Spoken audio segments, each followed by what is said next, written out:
दिल्ली सरकार मान लीजिए कि सफाई नहीं करा, तो एलजी क्या किया? तो मुख में राम बगल में छुरी नहीं चलेगा, छठ मैया सब देख रहा है। तो सिर्फ आरोप लोग लगाने से काम नहीं होगा। इतना करोड़ का बीजेपी में दूसरे दिन सम्मिलित हो जाता है तो वॉशिंग मशीन है।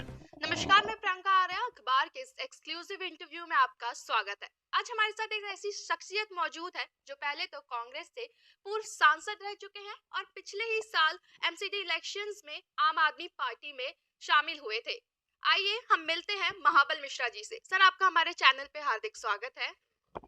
सर, मेरा आपसे पहला सवाल ये होगा कि जैसे कि अब छठ पूजा का जो पावन पर्व है ये शुरू हो चुका है, तो इस पर आम आदमी पार्टी की क्या तैयारियां हैं दिल्ली में? मैं छठ मैया के चरणों में सर झुका के प्रणाम करता हूँ और छठ माँ से प्रार्थना करता हूँ कि सभी के घर में शांति, सुख शांति रहे एवं उज्जवल भविष्य हो बच्चों का, ये कामना करता हूँ। समाज में सुख समृद्धि बना रहे, समरसता बना रहे, ये छठ माँ से आग्रह करता हूँ। साथ ही आम आदमी पार्टी दिल्ली सरकार के तरफ से पूरे दिल्ली में छठ की व्यवस्था की जा रही है और छठ बन रहा है। एमसीडी भी उसमें काम, साफ सफाई का काम कर रहा है। दोनों एमसीडी और दिल्ली सरकार मिल के काम कर रही है और विकास और बहुत अच्छे तरह से काम कर रही है। इसके लिए बहुत सारे कमियां भी हो जाता है कभी कई घाटों पर, लेकिन हम छठ व्रतधारी जो होते हैं, जो छठ मनाते हैं, स्वयं भी सेवा दे करके उसको अच्छा करने की कोशिश करते हैं। तो सरकार को बहुत बधाई। मैं बहुत दिल की गहराई से कहता हूं, जो छठ की शुरुआत 1998 में हमने कराया था, लेकिन आज छठ जिस प्रभाव से बढ़ा है, तो उस समय 5 घाट से शुरू हुआ था, तो आज 1200 घाट रजिस्टर्ड है। इसके लिए आदरणीय केजरीवाल जी को बहुत धन्यवाद देता हूं, जो छठ के प्रति उन्होंने भावना जो दिखाया, इतने घाट पर जो सहयोग देने की बात किया, इसलिए दिल्ली सरकार को बहुत बहुत बधाई देता हूं। आदरणीय केजरीवाल जी पूर्वांचल के भावना को समझा और छठ के प्रति भावना देकर के इतने घाटों का निर्माण करा। और लोग राजनीति करते हैं, केंद्र सरकार के लोग राजनीति करते हैं, मैं देखा है बहुत सारे। उनका कहना है कि जैसे यमुना की सफाई नहीं कराई गई है, अगर आप यमुना की सफाई करा देते तो आपको घाटों की जरूरत नहीं पड़ती। मैं एक बात कहता हूँ, एनजीटी किसके अंदर है? एनजीटी केंद्र सरकार के अंदर है। हम जब भी छठ मनाते थे तो एलजी के माध्यम से, एलजी के यहाँ मीटिंग होती थी, एलजी के माध्यम से हरियाणा सरकार से 10 क्यूसेक पानी छूटता था और 10 क्यूसेक पानी छूट 7 क्यूसेक पानी 4 दिन पहले छूटता था। जिस दिन छठ होता था 3 क्यूसेक पानी छूटता, साफ ऑटोमेटिक हो जाता था। तो बात बहाना नहीं, यदि मंशा होता तो आज केंद्र सरकार के तरफ से कोई भी व्यवस्था की गई है तो उसका लीजिए, केंद्र सरकार भी है दिल्ली में। तो भाई एक तरफ तो आप कहते हैं केंद्र शासित प्रदेश, तो राज्य सरकार नहीं कर रहा, तो केंद्र सरकार क्या किया वो भी तो बता दीजिए आप। बाधा डालने के लिए आप एलजी को बीच में ला देते हैं, तो ये छठ मनाने के लिए आप बीच में एलजी को क्यों नहीं डालते हैं? तो एलजी साहब, यदि दिल्ली सरकार किसी काम में दिक्कत आई है तो एलजी साहब का क्या केंद्र सरकार का प्रतिनिधित्व करते हैं, तो काम रोको का प्रस्ताव ना लावे, काम करने की प्रस्ताव लाता। और छठ में उनका मनसा होता तो क्यों नहीं मनवाया छठ के किनारे? एलजी इन पावर। दिल्ली सरकार मान लीजिए कि सफाई नहीं करा, तो एलजी क्या किया, एनजीटी क्या किया?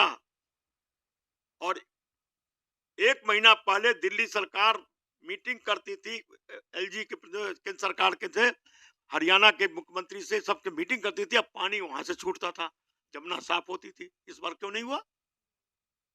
तो मुख में राम बगल में छुरी नहीं चलेगा, छठ मैया सब देख रहा है। सर, जैसे अब प्रदूषण का इस वक्त बहुत ज्यादा बड़ा मुद्दा चल रहा है, ये प्रदूषण का, इस पर सभी सरकारें, चाहे वो बीजेपी हो या चाहे कांग्रेस हो, वो आम आदमी पार्टी को किसी ना किसी तरीके से घेरने पे लगी पड़ी है। लेकिन आम आदमी पार्टी कई कदम भी उठा रही है, तो इस पर आपकी क्या राय है कि ये तो एक तरीके से एक सरकार की तरफ से नहीं हो सकता, सबका कदम होता है, पर ये सरकार सिर्फ आम आदमी पार्टी को ही इस पर घेर रही है? देखिए, ये दिल्ली ना अपना पानी है, न बिजली है, न हवा है। आइस बोलो तो उत्तराखंड में, तो ठंडी दिल्ली में, बारिश हो तो पानी दिल्ली में, इसको कुछ नहीं, हरियाणा से पानी मिलता है। उसी तरह से ये छोटा शहर होने के नाते, छोटा स्टेट के नाते चारों बगल से जो हमारा एनसीआर है उसका भी आता है, प्रत्येक दिन वहां से डीजल की गाड़ी आती है। तो ये प्राकृतिक देन है, उस पर सरकार क्षमता के अनुसार काम करती है। लेकिन हम भी, सरकार तो प्रस्ताव लाया था फटाखा नहीं फोड़ने के लिए, इस बार जितना फटाखा फूटा कभी फूटा ही नहीं। तो केंद्र सरकार का जो पुलिस था, पुलिस थी केंद्र सरकार की थी, तो उनका सहयोग क्या मिला? केंद्र सरकार का सहयोग मिला क्या मिला? तो मेरा कहने का मतलब इस सबके सहयोग से पोल्यूशन कंट्रोल किया जा सकता है। पहले अपने को भी देखिए, झांकिए, सिर्फ सरकार ही नहीं। क्यों?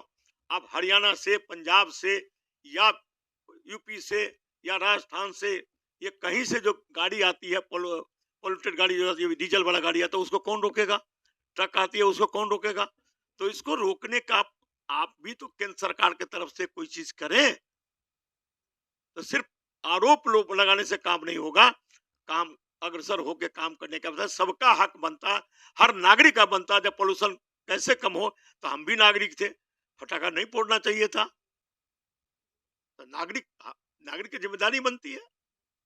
सर 2024 के लोकसभा इलेक्शंस में आम आदमी पार्टी की क्या तैयारियां होंगी? आम आदमी 365 दिन तैयार है। इसी के डर के मारे केंद्र सरकार आम आदमी के नेताओं को जो डराता है और वॉशिंग मशीन में नहीं पहुंच पाता, क्योंकि वो जो भी जिस पर आरोप लगाते हैं इतना करोड़ का, वो बीजेपी में दूसरे दिन सम्मिलित हो जाता है। तो वॉशिंग मशीन है। तो आम आदमी ईमानदार, सच्चा ईमानदार आदमी है, जो उसमें नहीं जाता है, उन बीजेपी में नहीं पहुंचता है, तो इसीलिए बेईमान है। और जो बीजेपी में पहुंच जाता है तो वो वॉशिंग मशीन से साफ हो जाता है।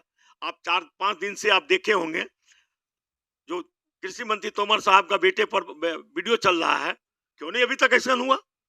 तो बात ऐसी है, दूसरी पार्टी को देखते हैं नजर में बेईमान, अपनी पार्टी में यदि होता उस पर क्यों नहीं इंक्वायरी कराते हैं? आम आदमी पार्टी के कई ऐसे दिग्गज नेता हैं जो इस वक्त जेल पे है, जैसे कि मनीष सिसोदिया हो गया, और कई ऐसे सांसद हैं जिन पे कई आरोप भी लगाए गए हैं। ठीक है, और हाल ही में केजरीवाल पर भी आरोप लगाए गए हैं, उन्हें भी समन भेजा गया है। मेरा कहने का मतलब आरोप किसी पर लगाइए, लेकिन आज आरोप सिद्ध तो नहीं हुआ। अभी तक आपने कोई कोर्ट में अभी तक कोई आरोप सिद्ध नहीं कर सके हैं। आप कोर्ट में, आपके राज है, आप बंद करके दिए। तो जब कोई चीज आपने अभी तक साबित नहीं कर, 9 महीना में अभी तक कोई आरोप साबित नहीं किए हैं, तो आप उनको बंद किए हुए, तो ये आपकी मर्जी, हिटलर शाही, आपकी मर्जी है। सर छठ के इस पर्व में आप बिहार में जो भी छठ मनाते हैं, जैसे कि आप बिहार से हैं, तो इस पे लोगों को कोई शुभकामनाएं, लोगों के लिए कोई संदेश? मैं तो पहले ही कहा, छठ मैया के चरणों में सर झुका के प्रणाम करता हूँ। देश के तमाम लोगों का छठ मैया का आशीर्वाद मिले, उनका परिवार का उज्जवल भविष्य हो और समाज में समरसता बना रहे, जिससे समाज संगठित रहेगा तो राष्ट्र मजबूत होगा, राष्ट्र मजबूत होगा तो हम सब मजबूत होंगे। और छठ मैया से यही प्रार्थना करता हूँ। आज के लिए बस इतना ही। ऐसे ही एक्सक्लूसिव इंटरव्यू के लिए बने रहे अखबार के साथ।